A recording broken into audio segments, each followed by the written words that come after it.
ছুটির দিনে এবার বাজার পরিস্থিতির খবর জানাতে চাই নেত্রকোনা থেকে যুক্ত হচ্ছেন সহকর্মী হানিফুল্লাহ আকাশ।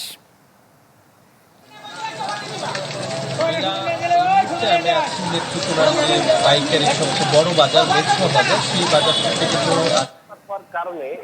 ইলেকট্রা এয়ার কন্ডিশনার কম বিদ্যুৎ খরচে দেবে অধিক শীতলতা আর সেভিংসও হয়ে যাবে। তাই কিন্তু ব্যবসায়ীদের আনাগোনা অনেকটাই কম। তবে যারাও এখানে বাজারে এসেছেন তারা বলছেন যে গত সপ্তাহের তুলনায় বাজারে প্রত্যেকটি পণ্যর দাম কিন্তু এই সপ্তাহে কেজি প্রতি 20 থেকে 25 টাকা কেজি বেড়েছে।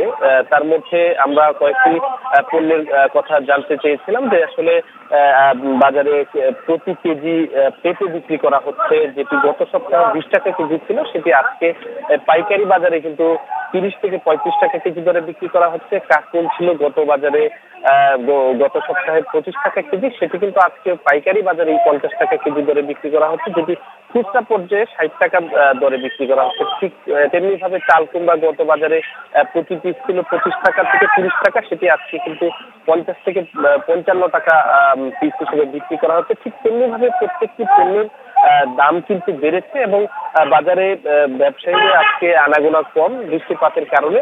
তারপরেও দূর দূরান্ত থেকে যে সকল ব্যবসায়ীরা রয়েছেন তারা বলছেন যে আসলে বাজারে চাহিদার তুলনায় পণ্য আমদানি কম থাকার কারণে কিন্তু এই বাজারের প্রত্যেকটি পণ্যের মূল্য বৃদ্ধি পেয়েছে। কিন্তু ক্রেতা সাধারণ কিন্তু কথা বলছেন, তারা বলছেন